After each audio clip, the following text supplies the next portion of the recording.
There you go. Just, you know, make it like, there it is. Yeah, so, yeah, you just need to massively polish this thing. It's a rough draft. And don't put it out on the internet until it's done. Yeah, that's a good rule. Yeah, make sure that the story actually works. Let somebody read it. I don't think you did. Let somebody read it and say, like, okay, here's what it is. And critique it. You just said people can critique it, so I'm critiquing it. But if you want to know how to make it good, and you'll say like, well, where's your Star Trek script? Oh, well, I'm not putting it out there until the movie comes out, and I'll put out the storybook version, and you can read that. It'll be written as a fan story, and we won't get the screen script. You'll get the fan story eventually of Star Trek Chimera, but because that's more interesting, you know, read the novelization, novella novelization. It's not very long. If you're writing a novel, it's different from writing a script. A lot of exposition you don't need if you're writing a script. Now, if you'd made this just a Star Trek fiction novel, you can have a lot of the extra exposition in it. Okay, this is a fan fiction story, and there's a difference between a script and a fan fiction story. And I took it as more of a story. That sort of kind of flies off the rails. So, yeah, Andromeda is just a bad idea. It's just, but yeah, just personally, I want to go to another galaxy. You have a galaxy with plenty of stuff. Voyager barely explored the Delta Quadrant, went in a straight line back to the Alpha Quadrant for 7 years. So I didn't really search for much on anything. I could easily go back to the Delta Quadrant and go just about anywhere. And they won't have gone where Janeway went. Mary Sue's. Oh yeah, again with that writing women characters, don't put misogyny in it, and don't put sex jokes in it. It's juvenile and immature. And don't have the main male characters horn-dogging and flipping out over whether the chick's hot or not. Because that's not going to happen. They're professionals on a ship. They're not going to behave like that. And the Deltan chick walks onto the bridge or something, the captain's not going to suddenly go, ooh, a chickie with boobs or something. Oh boy, I'm excited. Oh, I just want to jump on the chick. Oh. Men don't do that. They're going to get pepper sprayed. So no, that's not what happens. No. Does that happen every day? No. Not only in a frat boy comedy where they're like, Captain Kirk. Yeah, I know the Abrams movies are confusing that way, but when you see the Abrams movies, even there, Horn Dog Kirk, he gets permission to like shack up with the cat lady or whatever, you know. Yeah, he's not running around going, oh yeah, cat calls, ooh, it's really gonna get me women. Didn't work in the first movie too well, except for that green chick, and then she was embarrassed because Uhura came in the room and all that. But yeah, yeah, that was a little silly and immature. That scene was not that good. That shouldn't happen. But yeah, okay, Kirk's a horn dog, but your captain doesn't have to be a horn dog. That's the whole thing. Don't make him like Kirk. He's a carbon copy of Kirk. You don't need that necessarily. Yeah, and it seems like you have two datas there, and you have like this computer. Oh yeah, they have a sorry computer, but it's called the Mori, and yeah, computer, and it's not any more advanced than the computer on the computer voice on the Enterprise D. Why is it so special that it talks and it's partly sentient? Kind of was on the Enterprise D. You know, it could talk to you and stuff and do sentient things, and it even produced another life form in one episode. And it produces the holodeck, so yeah, it's like, clearly the computer would be more advanced than that after like 200 years. It would probably be a holographic creature walking around with a mobile emitter or something, which would have been more interesting, actually. You know, but they have the board guy, so they kind of already have that. So yeah, they have a transgendered, like bigendered character.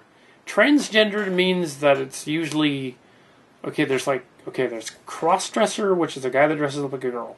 May not necessarily be gay, dresses up like a girl. Then there's transgendered, which is somebody who identifies with the opposite sex from what they are. So it's a man who thinks he wants to be a woman, or biologically he's a woman in his mind, and or biologically or physiologically gets himself altered to become a woman, or a woman who becomes a man. That's a transgender. The character that you describe in this story is a bigender character that has two genders, or even a third. More like a trill, actually. Why not make it a trill? Makes more sense. It's a trill, because then it would make sense. Yeah, why go into this? You can do that, but you don't have to. You can. That's fine.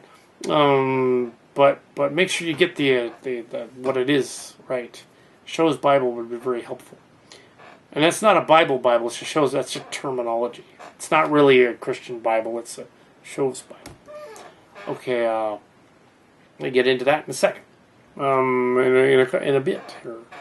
Okay, some of the characters, you seem excited to introduce their races. But it's the future. It's supposed to be the 26th century, and even in the 23rd, the races aren't any big deal. So when you have a character that comes in and he's introduced as the super interesting Asian guy, half Asian guy, why? Why is he super interesting because he's Asian? He should be super interesting because he's a human, not because of his race. He's an Earthling from Earth, so that's it. He's an Earthling from Earth, a human from Earth. That's not, the race doesn't define how interesting you are. It shouldn't in the future, really now too much. I mean, anybody from any race can be anything, right? I mean, you can have anybody any size, or maybe in terms of physical abilities, they may be lessened. Like if somebody's completely out of shape, they're not going to be in Starfleet necessarily, but maybe, or somebody's real skinny or something. But they don't have to be. But as for race or gender, those issues aren't going to be a big deal in the future. They already aren't in some places here right now. So a trigendered character on the ship would just be like, oh, or an Asian guy or a white guy or whatever. Oh, well, whatever. Next, I took it the idea. Think of it this way: that there was an excellent illustration in the Star Trek Odyssey series. I think it was actually Hidden Frontiers. That's what it was. Hidden Frontiers and Odyssey came. Hidden Frontiers was a story where there was two major characters who were homosexual. And it was no big deal. They just were. They walked onto the bridge or whatever and did their thing.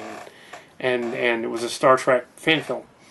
And they didn't make a big deal about it. They just said, oh, yeah, he's dating Ensign, what's his name, And so what? That's the way it would be. It's the future. It's like, it doesn't matter. That doesn't matter to them. And that's the way it should be in Star Trek. They don't. It's no big deal. And so what? Now you could be dating a girl next week. I don't know. But yeah. So then we come to the Show's Bible. So I'll try to get to it. The story, you have a lot of exposition about how the characters act and behave in the story. Don't do that. You don't need that.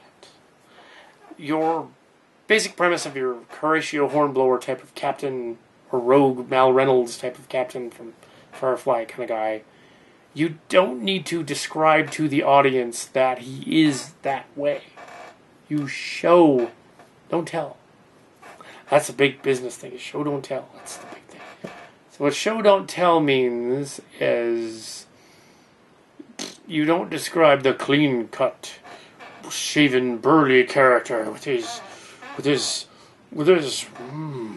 rippling pecs and go into this big, long diatribe of strapping, swashbuckling captain coming forth onto the bridge, with lighting coming out here and flourish and everything. Instead, you show that. The turbolift doors open. Sound, whatever. Turbolift doors open. Captain struts into the room. They all know it's him. They look right at him. He extrudes confidence. There you go. So the captain said, "Captain," they say with urgency. There you go. We don't need to know personal hygiene or anything like that, because the actor who's playing him in the future will hopefully, if you're not getting it, But if you did, if you're getting some of your friends to play in it, that person will develop the story, and that person will be that character. You don't need to go into a long page-long thing on what you put that in the show's Bible. The show's Bible is your link to the setting, the planets they go to, the ships they go to, the very beginning of the story, the pilot. You have an outline of the script in it, of the pilot. You have where they're headed. This didn't have an outline. I can tell the script did not have an outline. Make an outline. Summarize that script in one page. If you cannot summarize it in a page, the whole thing, just their bullet points, try to summarize, it's too long. All that extra stuff, it works better. In the case of, you want to show a scene where the hero, the two heroes are badass fighters. You don't describe them fighting. What you do is you put them in the situation. You say like, okay, you did do that a little bit, but you don't extrapolate for 3 or 4 pages about the fight. What you do is you have like scene opens, hallway, gruffy looking bad guy walks toward Ensign so-and-so and his friend. They sort of smugly look back at him. Action. He goes like, hey, you two, I'm going to beat you up, or whatever. Something like that. And they go, oh, well, that'd be stupid, because we could totally take you, or something. And, they confidently kind of go there. And then he says, and then he swings, and then they swing, and they start to get into a scuffle. You don't need to describe the scuffle. Just do. And then you cut to, okay, somebody gets the upper hand, somebody beats the bad guy. Next scene. You don't need to describe that because the director's going to film that. The director's going to take all that other stuff out anyways. But yeah, you want to have scuffle. You want to have. You can do that. Take for example, showing the prowess of the captain. Take for example the scene in the Star Trek 2009. There was a scene where they said. Where Captain Pike asks the crew, anybody know any of the combat training? That's all they had to say. And Kirk says yeah, and Sulu says yes, and Kirk asks him later, so what is your training? He goes, fencing. That's all we needed to know, because we get to see it later. So it's like, and you can show some of that stuff too, like in The Next Generation, they often had a scene they like to do with Picard fencing, and he would be like, sword play with Riker or Guinan or something interesting just to set it off, or even Dr. Crusher, and it was like, so that would indicate that Picard is athletic and he knows how to fence. Or you could have a scene where the security guards on the phaser range and the two guys are going off about, shooting on the phaser range, and that's the setup for a scene. Show how tactically they are at shooting, or something like that. But you don't need to describe the fight scene for like 3 pages. That's for the director. Unless you're writing a fiction story and it's not a script. If you're writing the story and you want to describe it, show's Bible, an outline, a synopsis. Now, a synopsis is different than an outline. A synopsis is a little longer, maybe up to 2 pages.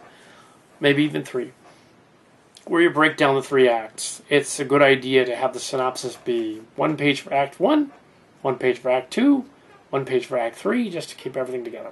Synopsis, story. The review that the 2 people reviewed out there, that was really long. That was one long synopsis. That was not a synopsis. That was a little novel into itself.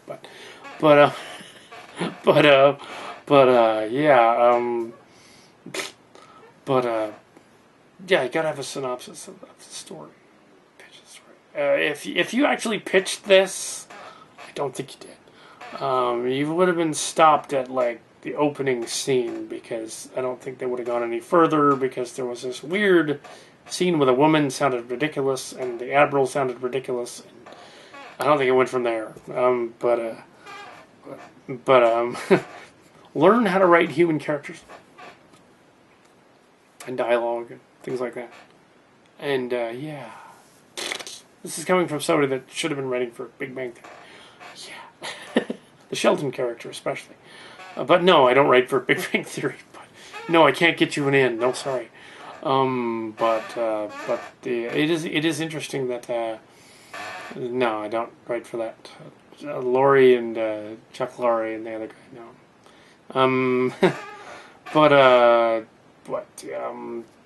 Yeah, just there's script writing manuals and things you can check that out and see what the professionals have said. There was also another curiosity before I depart on this adventure and beam up to the ship or whatever. Oh my. A little oddity in there. It's like, don't be pretentious in the script writing and stuff.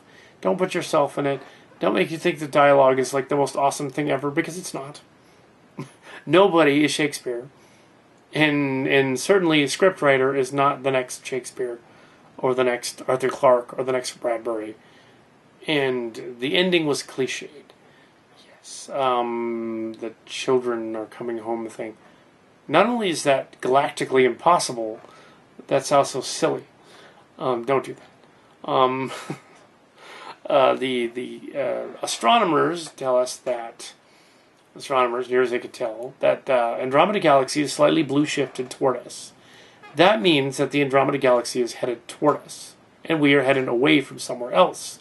That means that it is probably impossible that any creatures came from Andromeda here. It'd be the other way around. Yeah, so we did not come from Andromeda. That doesn't make any sense. In billions of years, by the time the sun goes nova, won't matter. But in billions of years, we will connect with the Andromeda Galaxy in space. Billions of years from now. That means that we're heading toward the Virgo supercluster, which is a cluster of galaxies in the local group. And that means that we're heading away from the Carina Nebula, the stratocluster, at the edge of the Perseus-Orion Arm. We're floating through the Orion Arm, which we've been floating through for about a million years or so.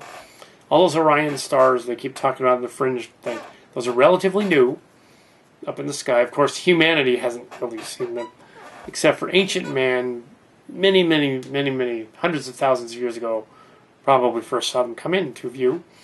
But we won't know because millions of years ago they did not write it down. And so we don't know. But we are heading toward Andromeda and they toward us, not away from it. We are heading away from the Carina sector and it's redshifted. So that's how we know. Yeah. And it's millions of light years away. It's Star Trek. It would not happen. It just would not get to Andromeda. Not even if the Kelvins were going to do it in that one episode. And really, there was a scene where there was a sabotage on the ship, which I guess we're going to address later. I'd cut that out, just because it didn't go anywhere. And clearly you meant to cut the rest of it out, because you didn't mention it again. And then they arrive at the Children Planet, which seems like the end of Star Trek V. And the end of The Sentinel by Arthur C. Clarke. And the end of one of the Stargates. And the end of Charles Hood's End from Arthur C. Clarke. The end of one of the Heinlein books, Methuselah's Children. At least you've done a lot of reading. That's good. But, yeah. I think the people that actually write for that stuff are going to know that, like, right away. Like, don't do that. Yeah, Methuselah's Children is a very interesting book, but yeah, it's not going to work. And also Prometheus was kind of implying that. I guess you'd liked to do something better than Prometheus did. But yeah. Oh yeah, and don't have women act in misogynistic ways or men act in misogynistic ways. That's very 20th century. Don't do that. The women characters act out of place. The men act horn doggy. Like, that's not going to happen on a ship, even if they're civilians. They're on a spaceship out there. Does it have to be the Enterprise? I think it would work if it wasn't the Enterprise. It would work better. Sort of like a loner ship. But I like the loner ship thing. Oh. But yeah, it's too long. It needs to be 90 pages if it's a screenplay, a script. I suggest making it a story. Here's what I suggest. Make your long thing a novella. That's what it kind of is anyway. Make it a novella. Take all the script marks and exts and ints and planet set and all that. Turn it into a novella. Short story, novella. It would be a novella. and take out all that extra dialogue, take out any scenes that seem like they ripped off some other sci-fi show, and you probably have a fairly good short novella if you do that. Maybe about 75, 80 pages, and get into the galaxy quicker. Yeah. You know, in Star Trek New Worlds, you had to your script treatment there was even shorter, and you had to like get out like do the thing quick. So yeah, actually, the reference to Excalibur that I made earlier was a reference to the books by Peter David, books, not the fan film. The fan film people at Excalibur have not commented on your story at all. No, they have nothing to do with it. They have their own little fan thing going on over there. And, yeah. I was in negotiations with them, so I can't say anything about them. But they had nothing to do with you at all. Nothing. They don't even know you. So don't worry about it. So, even talking about Excalibur, oh, they might freak out. No, it's talking about the books, so it's okay. It's good. But yeah, so yes, we'll you probably ask the question, well, is your fan film thing going to pitch to the Star Trek people too, like mine did, and you're going to get it right, because you used my story. We're not using your story at all. Not at all. Not interested in the slightest. Chimera has been in production. It's half done, a little over half done, and it's completely different. It's set in the Alpha Quadrant, a little bit of the Beta Quadrant, and it's not the Beta Quadrant, over near Deep Space Nine. So yeah, it's Deep Space Nine Voyager episode, basically, with the Enterprise D shows up. So it's cool. So it's set in 2388. It's completely different. I do have a Romulan though, so you thought of this. Well, you naturally came by that because they mentioned a Romulan in Star Trek Online. So that's where you got that from. So that's where I got that from. But my story set before that. And there is a Chimera role-playing game, but it's not me. It was someone else. So yeah, we're not connected to them either. My game will be different. Mine will be not a first-person shooter. It'll be a dialogue-based, set your adventure, build your world kind of thing. Well, completely different when that comes out. But we'll let you know. That can't be for profit either. Yeah. If you're gonna like put up a fan film, Paramount Pictures says we're a fan story. We won't mess with it so long as you don't make any money from it. And that's probably all they were going to tell you. Can't make any money. So don't worry about it. Don't make any money. All right, this has been a long discussion on script writing update. Yes, we will contact Paramount when Chimera is finished. I'll let them know that the fan film is going up and that it is not for profit. And that's all we need to say. It's not for profit. It's going up on YouTube. It doesn't have any copyrighted music. It uses Playmates action figures, which is completely different.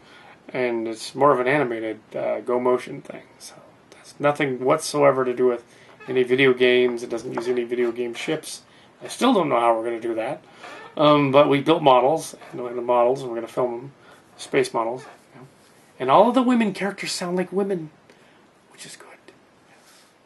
Because we have consultants. Also, it's hilarious that the women aren't women. It's me and my friend playing the women. Again, because we couldn't get any girls to be in it. the girls that we could have got to be in it, they were like, oh, what's this about? I don't trust you guys. Oh. It's like, oh, we weren't going to do anything dirty. We just wanted to film it. So they were behind the scenes, basically. They helped with some of the set design, getting some of the space set fabric for the space set. They had told us where to go, basically. They didn't get the fabric and sew it. No, they told us where to go. Here, go to this fabric shop. They got the good stuff. Or get this model here or there. Put our name in acknowledgments, but don't not directly. Because it gets a little weird when you put your friends in the story. Yeah, don't do that either. Get in trouble. We had to take half of the games down because of that. We had the game up there, but we took it down to take all the friends' names out. We haven't put it back up yet. But yeah, I've been working on some versions of this Star Trek Chimera thing in various incarnations since I was about 15 or 16 years old, which was a long time ago. Yeah, about 30 years ago. So, yeah, been doing this a long time. Since TNG was new. Since Wesley Crusher was the idol. No, it's because he's my age. Will Wheaton, we don't treat him very nice. We don't treat Wesley very nice, but he does get one funny final line, so. He does get the line where he gets to say that the black hole in Star Trek 2009 was a wormhole. That was funny. But then Picard promptly tells him, "Shut up, Wesley." See, there's funny dialogue. It's a comedy. Yeah, jokes are good, but not sexist jokes, not racial jokes, not mean-spirited jokes. Jokes are good when they're funny. But yeah. So I guess good luck trying to come up with a short story based on that script, and we will read it. But we will not consider it for the Chimera fan series at all. No, we're not accepting fan submissions at this point. Because it's not a series yet. We will. It's a ours is a pilot working on putting that together, getting it finished. It's 90 pages. The screenplay is 90 pages, and we've done 45, 50 pages of it, and we're now on the planet. Yep. Probably didn't get to the planet soon enough, but that's okay. At least we're on the planet. It'll get to the planet pretty quickly. Your story. But there's other stuff going on they had to deal with before they got to the planet. But yeah, the other galaxy idea, or wherever you are, whatever quadrant you are, get there quicker than page 80. Yeah, get there way quicker. First act, at least, you're already there. Because otherwise, your audience is gone. They're eating nachos and doing something else, flipping channels somewhere else. The audience nowadays is ADHD big time, and they will not be interested anymore if there's a lot of dialogue that just goes on and on, like they're talking and talking, like my interview right now. Yeah. But yes, this is the Kal Kat Show. Like and subscribe, and we near one amazing milestone of the Kal Kat Show, 200 episodes. Oh my gosh! Breathless pause. Yes. Remember, it is much easier. Yes, that's it. Because the other actors will chime in. That is not just the theater. That's different, though. Making a fan film out of this would be impossible. So, yeah. So it's Star Trek Spectre, that other fan film out there. Yeah, which is equivalent to yours. Probably helped on it. Because it's got some of your game ship things. Yeah, I don't know where you got those other models from, but I suspect the ship, whoever designed those ships, is going to complain. Yeah. The Trek Core guy that's been at the other Chimera. That guy's me. Oh, yeah. In case you didn't notice. But over there at Trek Core. But, yeah. I have more of my articles get thrown into their Kobayashi Maru thread than you might think. That's their point of no return part. So you see over at Trek Web, what it used to be on, they used to have since the 2000s, they used to have of an equivalent of that. It was called the Fire Caves, where they would throw all the articles. Mary Sue, don't do that. But your fan film, that's fine. If it's a fan fiction thing, you can totally get away with anything. Just, yeah. You're not Bradbury or Clark. I'm not either. But yeah,